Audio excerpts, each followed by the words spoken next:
Hey there, everybody. Welcome to Braden's Wrestling Opinions Podcast, Episode 1. This is the first time I'm doing this. I'm going to make it very long. I got a big agenda right here that I'm going to go through, different things I'm going to talk about. Some of them are three-part questions, so we will be here in a while. I'm going to try and do this kind of on a regular basis when things start to sizzle up in the wrestling world with a lot of crazy stuff happening, but I'm not gonna do like a weekly thing because it's hard to take this amount of time out of the day. I'm just gonna do it when I can. So let's get into this. First up, this is in no particular order. It's just kind of things that have stuck out to me this week in wrestling and in past weeks. First up, we got, was it a good idea to turn Ludwig Kaiser heel and for him to turn on Giovanni Vinci? And the second part of that question is, what could this lead up to? Was it a good idea? I think it was a good idea from a present standpoint. I feel like for the next, month or two, we could have a good storyline going on in the Imperium.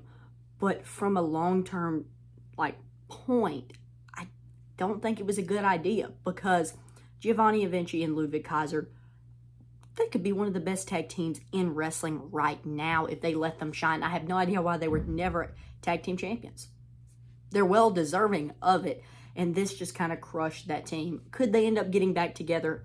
Yes, but I don't know if they should have split them up. But yes, I do think it will be nice for a present standpoint. I think we'll get a nice storyline, but I feel like you're breaking up a good tag team, and it's not like they're going to have the greatest storyline of all time. And what could this lead up to? I kind of already answered that. It's going to lead up to a good storyline, and I really don't know if they're going to keep Ludwig with Gunther or if Gunther's just going to be solo or what they're going to do. I'm thinking they're going to end up just doing Ludwig as kind of like his assistant and then him. And so, yeah, there's a lot in Ludwig Kaiser. Giovanni Vinci is good as well, but Ludwig Kaiser, he could be a very good solos wrestler. I can't lie. And second question, if Vince McMahon was to truly start a new wrestling promotion, would it help or hurt the business? And then there's some other questions, but I'm going to do those about this certain topic later. If Vince McMahon, which we know he is no longer associated to TKO, he has nothing to do with the WWE anymore. Supposedly he has sold all of his stock. So now there's speculations that he might start his own wrestling business or promotion, whatever you want to say. I feel like if he gets the help, if he doesn't do everything by himself, it could be great. And would it beat WWE? I don't think it would beat the WWE, but it would help the business. It would definitely help the wrestling business because we already know that promotions work better when they have competition. AEW, not competition to WWE anymore. TNA, not competition to WWE anymore. WWE is just at the top, and just AEW and TNA, they're just below. AEW would be better than the WWE in most weeks there for a little bit, but now not comparable. WWE, to keep the drive going, or however you want to word it, they're going to need some competition. It is going to really help them out if they have somebody to try to outbeat. But no, I don't think it would beat the WWE, just because if you go up to a random stranger that knows nothing about wrestling, they're going to say, are you talking about that WWE thing? It's because WWE is wrestling. That's just how it is. And another part of that question is, who would be the top star of Vince McMahon's promotion? I feel like you got to go to some guys that maybe have been released that he liked or that he treated well. Maybe he would try and get some people from the WWE to leave the WWE and come to his promotion. There's some guys that we just know mean a lot to Vince McMahon. First up, pops in my head right away. I don't have any of these written down. I'm just going to kind of go with the guys that pop in my head. You know who it is, Brock Lesnar. Even though Brock Lesnar has these allegations, so does Vince McMahon. But so I'm trying to just put all the allegations aside, just talk from a wrestling standpoint, none of like the court stuff and all of that. Not going to get into that. If he was able to successfully open a wrestling business, Brock Lesnar is probably going to be his poster boy. That's going to be his guy. It's been his guy for the past 10 years when he was running the wrestling business. I mean, this guy didn't even have to show up to work and Vince would let him be world champion. That's just how that was. Another one that pops in my head, Matt Riddle, he loved Matt Riddle. He was saying Matt Riddle was going to be the next Randy Orton. I personally never saw it, but under a just Vince McMahon, like we know, if he starts a promotion, he's going to have his hands over everything. He's going to lead everything. There are some bookers that he could get to help him out. Dutch Mantel is somebody that I heard somebody talk. Go check out Straight Up Wrestling Show. They were talking about Dutch Mantel would come help him out. He's a very good booker from back in the day. And so he could have a lot of help to really help him build this up. And so it's not just him, but we know he's going to have his hands in everything. So the guys he loved is going to be at the top. Matt Riddle, he loved. And Matt Riddle is very talented. Don't get me wrong. Even though right when he started, I was hating on him. I couldn't stand Matt Riddle. He's very talented. I think he could help out Vince's promotion. And another one that pops in my head, Omos. We know Vince McMahon likes his big guys. Anybody that's big and looks like they can cause some trouble and destruction, Vince was pushing them. That's just how it was. If you were small, like for the past 5 years in the WWE, good chance you were not pushed very well. That's kind of just how it has been. Ricochet was never pushed very well. Any young guy, littler guy, other than Rey Mysterio during Vince McMahon's time wasn't pushed as much as everybody thought they could. For example, Dolph Ziggler. He's not real small, but he just kind of one that pops in my head. So the bigger guys he's going to be looking for. Omos is one that he would be looking for. I'm trying to think of some other people. Maybe some more will pop in my head later. Of course, we know there's a bunch that he was pushing. To the moon. To the moon. Nah, he probably won't pick up to the moon. Trevor Lee. Hey, Trevor Lee. It's not all even on my paper, but Trevor Lee was released. Cameron Grimes. I think he's going to do great. He was amazing in TNA. And I'm not just saying this because he made it to the WWE. When he was Trevor Lee from the start, I had made him in my WWE 2K game because I saw something in him when I saw him at WrestleCade. I loved Trevor Lee. He was amazing. I was very, very excited for him. I had seen so many matches on YouTube and stuff of him. Very, very excited. Even though I was a lot younger, because, I mean, he's been in WWE for a nice amount of time. I still saw a lot of talent in him. So I think he could do great in Impact. If not Impact, maybe NWA. I don't see him being an AEW type guy. So let's move on. If we might end up coming back to this topic with the Vince McMahon thing, because of course there's a lot of guys that Vince McMahon loves. All right, next up, would it be good if WWE started a ECW type show? Now that Paul Heyman is now a Hall of Famer, there has been kind of these rumors that WWE is going to start an ECW brand, kind of like ECW. Some were thinking they were going to name it ECW. I'm like, please, no, please don't name it ECW, because what if this thing is horrible? What if it's a bust? Yeah, the next question on here, would it damage the legacy of the true ECW? I don't think so. I don't think it would hurt ECW, because we just know ECW for what it is. We loved it, but it's a thing of the past. We don't want to bring it back in and kind of add to it. No, WWE ECW is already trash enough. I try and just keep the original ECW in my brain when I think of ECW. If you want to do like a reincarnation of it, name it something else, have Paul Heyman lead it. That's fine. That would be great. And another question about that who would be a part of this brand? Who are some guys that maybe would want to wrestle for this brand?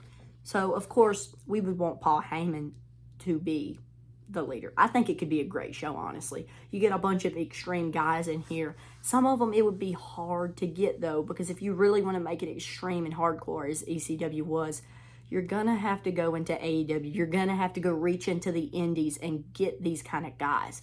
First up, we're just going to start in the WWE. I feel like Dijak would do very good in an ECW type scenario. Come on. Bloody King. You know who I'm going to say. John Moxley. They're going to have to get John Moxley from AEW if they're going to start at ECW. I mean, he is the king of extreme right now. Go into the indies. Get a Nick Gage type guy. Somebody that you can just have to come out. Fans go crazy for him. And he just destroys everybody. Like a Sandman, a New Jack like they used to have. There's a lot of extreme type wrestlers. But what I don't want to see if they were to do this, which it's still probably not going to happen. It's just something I kind of wanted to touch with because I think it would be a good idea. Just don't name it ECW. There's just a lot of things that you could do with this. And should they name it something different from ECW? Already answered that question. Yes, they should. I don't know what they should name it, but name it something different. Next up, what are my opinions on the Elite turning on Tony Khan? Who are possibilities to come help TK Tony Khan? How did I feel about this? I thought it was interesting. For the past while, I've been hating on AEW, not enjoying a lot of their shows, majority of their shows, because they can't book long-term storytelling. But I feel like this could be a very, very good storyline. I'm very excited. I was on the edge of my seat. Now this is one of the first time in a long time that I've been like, oh, I'm excited for AEW Dynamite. I want to see what goes on. Yes, this week I do. Haven't done that in a very long time. So my opinions on this was very, very good. I enjoyed it. Who are possibilities to help Tony Khan? It just happens to be that Kenny Omega is booked to be there Wednesday. It's all over Twitter that Kenny Omega is going to be here on Dynamite this Wednesday. Very excited. So some were thinking Kenny Omega could side with the Elite. I don't think that's going to happen. You got to even the odds. Tony Khan's not going to get in the ring, or at least I hope not. Please don't get in the ring, Tony Khan. Come on, bro. But Kenny Omega, I was trying to think of people that could team with Kenny Omega to take on the Young Bucks, Jungle Boy Jack Perry, and Okada. So you got to have 4 people. I'm not counting Tony Khan. Tony Khan will not get in the ring. I feel like he's just going to kind of be in the back playing like a scared kind of gimmick. So you got Kenny Omega. Possibility we could get Hangman Adam Page get involved with this.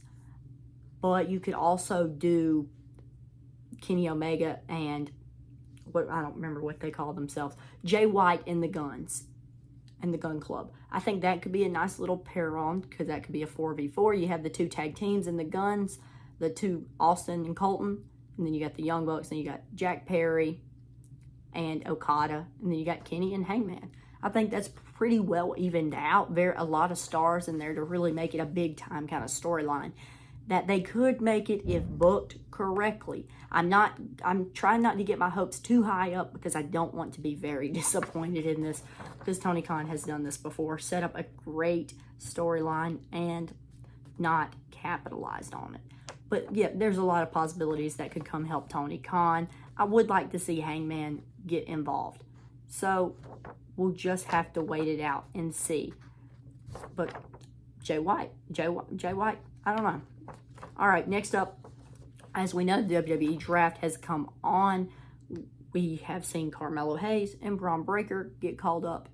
Both of them were kind of called up already, but not fully called up. And there was a very interesting one. There was a few that I thought would get called up that didn't. And this one, I never guessed. Kiana James. So the question is Kiana James ready for a call-up yet? When I saw Kiana, I'm like, do what? Am I looking at this? Am I hearing correctly? Yeah, I was. It's Kiana James, and I just feel like she had a lot left to learn. She's still very green. Don't get me wrong, she's very talented. I think she'll do great on the main roster. She'll be a good heel. But this one was a very big surprise. I think they might have should have waited a little longer, let some other ladies get called up first to shine before she does, because she has not held a title. I don't know, it just seems like a very, very early for her, but I'm still excited for it. Next question. Who will shine the brightest on the main roster? Braun Breaker or Carmelo Hayes? First off, who has shined up more in NXT has been Braun Breaker. Braun Breaker had one of the better of all the NXT championship reigns. He was very dominant, very, very good. Then they turned him heel. Then he kind of hung around the tag division with Baron Corbin. But he still looks very dominant, still very good. I do kind of wish they would have called him up right when he lost the title so he didn't lose any momentum. But I think he's going to be just fine. He's going to do amazing. Carmelo Hayes, he's put on some great storylines within the NXT. He's been shown on the main roster before. The crowd actually reacted very well to him. So I was very happy about that. He actually just faced Cody Rhodes for the title on SmackDown, which I thought was kind of a weird kind of early thing. Of course, he did lose to Cody Rhodes. But who will shine the brightest? I'm going to go with Braun Breaker. I just feel like Braun Breaker is one of the more talented guys we have seen come through NXT in a very, very long time. He's just that good. He's a second generational wrestler. A lot of people like following second generational wrestlers. So you can do that with him. He has lightning quick speed. I have never seen anybody run across the ring that fast. He is quick with it. Very, very talented. I don't see a world where Carmelo Hayes outdoes Braun Breaker. But I do think Carmelo Hayes will be great. But Braun Breaker, he's going to be carrying this business on his back for a while, I believe. Next up, who are some AEW stars I would like to see come to the WWE? Kind of my theme for this is who would I think would do better in the WWE? First up, we're going to start with one of my personal favorites within all of women's wrestling right now. I just feel like she's so great. Now, she's kind of an unexpected one. She's not one that's going to come out, be like Jade Cargill, get this big old pop, completely take over the world, be like she's carrying the business. No, that's not who it's Julia Hart. Julia Hart is an amazing character worker. She's very good in the ring, and she is young. I wouldn't even send her to the main roster. I would send her to NXT. Let her get better at her craft. She is still a little green, honestly, but she is great. She is one of my favorites within women's wrestling right now. Definitely when it comes to the younger talent. Can't put her over my girl, Thea Hale, but she's great. I want to see her come to the WWE. She just lost her title to Willow Nightingale, and I just feel like it didn't feel like a true women's title reign. She tried her best. You could tell she tried her best, but there's only so much you can do with a Tony Khan booked title reign, in my opinion. Next up, you got Swerve. Swerve has already been in the WWE. Yes, I know this. They were treated him wrong. Guess who was booking it? Vince McMahon. Vince McMahon. And we knew he was the best within the faction, Hit Row. We knew he was the best, and we didn't think they would release him because we saw a lot in him. But then they released him. He comes to AEW. He's now the AEW World Champion. AEW, that's a good job on AEW's standpoint. They saw a lot in him. They turned him heel, and then now he is great. He is so over, my opinion, the most over guy in all of AEW. So I know he would work within the WWE now if they let him just keep his gimmick that he has now. And I'm pretty sure Triple H would book him correctly. I just feel like he would do it right. Next up, you got Will Ospreay. And I know Will Ospreay is he seems like an AEW guy. That's just how he is. He's from New Japan. We know New Japan and AEW, they associate very well.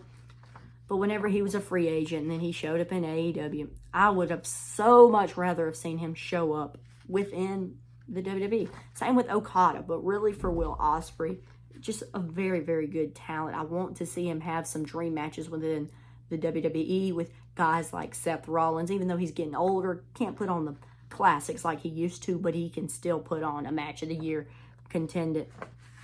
So I feel like he would be good. And the next is one that we have seen within the WWE, and this was formerly known as Aleister Black in the WWE, Malachi Black. I don't know what's with him. And the reason why I want him back in the WWE is because NXT, when Triple H was booking everything in NXT, he was the head of that. He made Aleister Black look like $1 million. This was the new big thing. This was the guy that everybody was talking about at the time. At that time, he was the hottest thing going, and he was down in NXT. Everybody's talking about, oh my gosh, this is the greatest finisher of all time, the Black Mass, the most gruesome looking finisher of all time. This guy is amazing. He doing the crisscross applesauce in the middle of the ring. He was so over. He gets called up, and at first he's treated well. Still, we think we see more in him. He's just never given the push we expected. He had all this hype coming up. Like, I know you guys remember that. He had so much hype coming up. And I just feel like Vince just killed it. Right then and there, he's getting hot. Vince kills it. Triple H, he built it up. I feel like he could build it up again if he came back. He's not doing anything good in AEW. This is what I don't understand. Nobody can book him like I think he should be booked. He's just that good. And now he's House of Black. Very, very cool. I love the faction. But how much are the trios titles worth? Nothing. Nobody cares about those titles. Next up, you have the Acclaimed. And I would bring them without Billy Gunn. I love Billy Gunn. It's cool. The Scissor Me Daddy and all that. It's cool. But he needs to stay with his sons. I feel like they're much better with him rather than Jay White, in my opinion.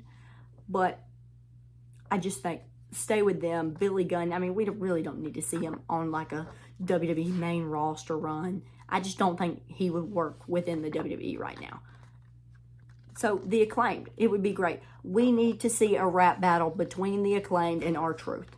We have got to see this. That would be so funny. It would be one of the greatest moments in wrestling history. Mark my words on that. Next up, you got Nick Wayne. Kind of a surprising one. I feel like he's kind of on not doing as good as he was when he started. He's got his mom in there, Mom Wayne or whatever they call her now, which I think is kind of ridiculous. I mean, the angle itself was pretty cool, but Nick Wayne, he started off, everybody's talking about him. He's like, oh my gosh, this is the future of wrestling. This dude's like, what was he, 18, 19 or something like that? And they're, oh Lord, he's going crazy in the ring. He looks like he's got nice charisma.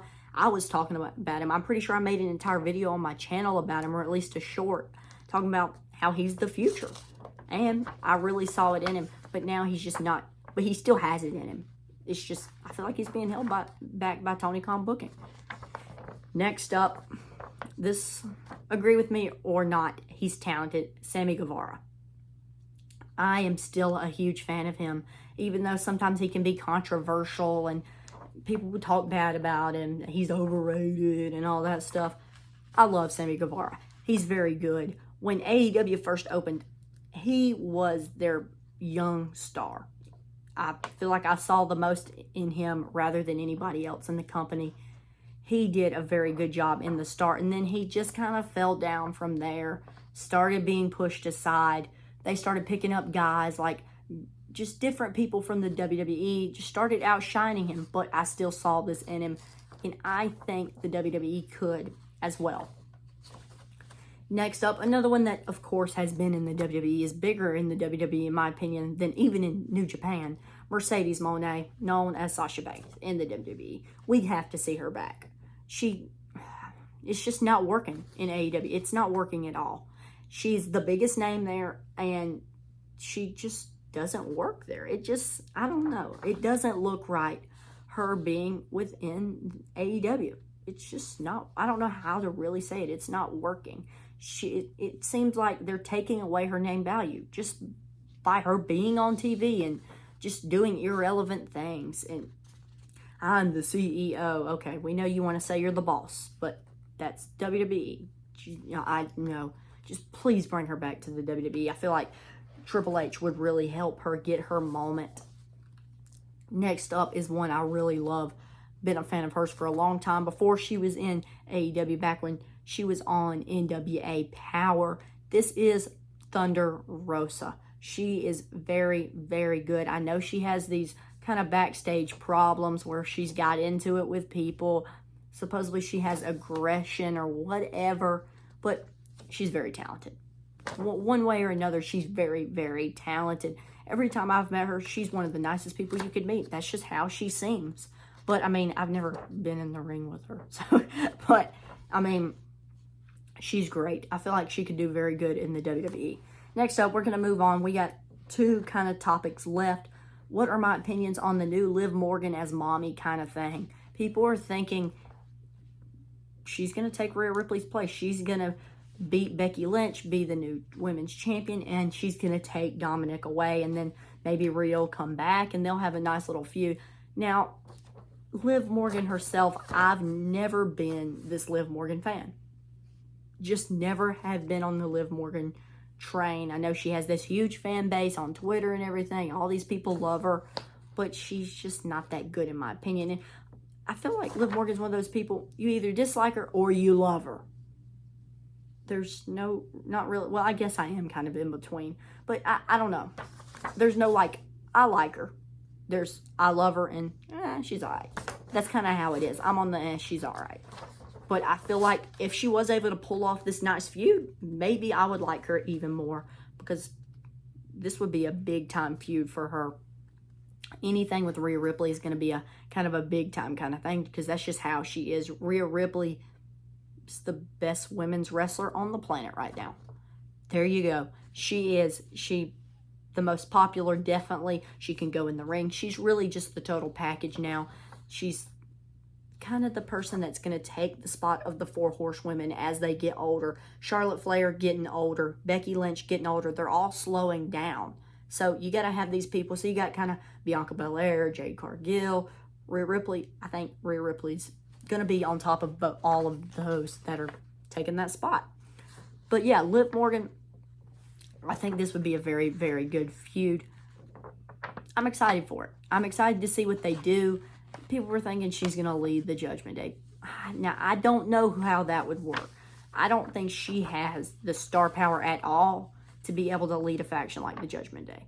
You've got the Men's World Heavyweight Championship, Damian Priest. You've got Finn Balor. She can't lead that faction. I don't know. I don't think that would... It wouldn't last long. My next question on here, if Dom and Liv team together, will it last long? I don't think so. I really don't think so. I feel like anything that Liv Morgan has done has not lasted long. I don't know. Maybe it's just because I don't like her. But, all right, last question. Is Will Ospreay versus Bryan Danielson as good as some say it is? I'm getting tired of this. People are talking on Twitter. Okay, this match, amazing. I watched it all the way through. I enjoyed it. I'm like, dang, that was good. I go on Twitter. I see this post saying, this is the second highest rated match of all time. And I'm like, dude, what? What are y'all watching? Are y'all watching Shawn Michaels versus The Undertaker? Are y'all watching Bret Hart versus Shawn Michaels? Dude, what? This match, okay, it was good. It was good.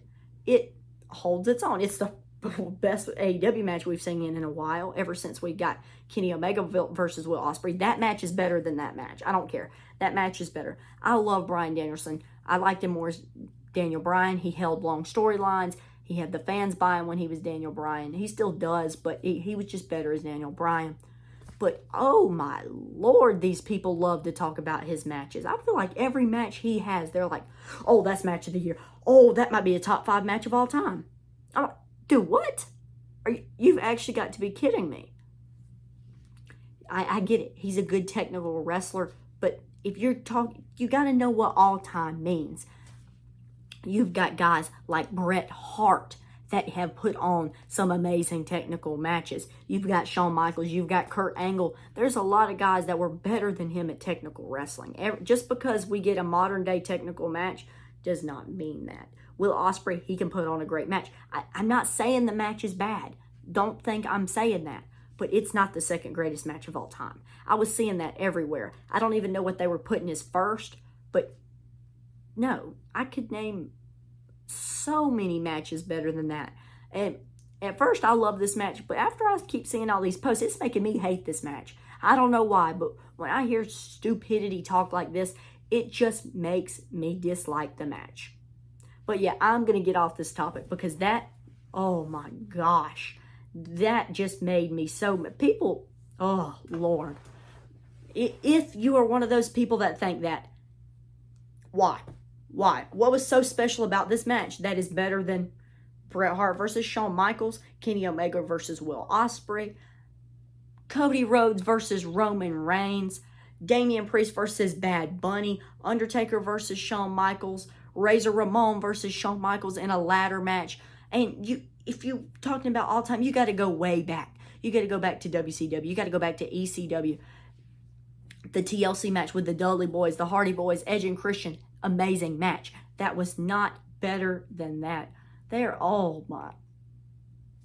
I don't understand. If you're one of those people, tell me why. I have my ears open. I know everybody has their own opinion, but Lord, you got to have something to back it up because that's not cutting it. Not cutting it all. So yeah, I hope you guys all enjoyed Braden's Wrestling Opinions podcast, episode 1. I'm going to try and do these more often. So yeah, I thought we had a pretty nice agenda, hitting right around 30 minutes right now. So I think that was a pretty nice time to have. So yeah, a lot of good things to go in wrestling. There's a few things, of course, I got to pull out the negatives. You got to pull out the negatives. You got to harp on the negatives to try and bring it to attention to where maybe it'll get fixed. That's just how it was. But wrestling, in my opinion, right now is just, it's doing good. We'll just say that. Is it as good right now as it was right when the Bloodline storyline with Sami Zayn, with all that? No, but it's still better than it has been for a long time before Triple H took over. WWE was at an all-time low. I'm not joking. It was at an all-time low. So I'm just excited for more. I'm excited for the Tony Khan versus Elite. Just a lot of stuff to look forward to. Rising stars like Braun Breaker, Carmelo Hayes, and I guess now Kiana James. So, all right. Thank you all for watching. Thank you for sticking around for around 30 minutes to listen to me talk and talk and talk and talk. I'll see you guys on the next one.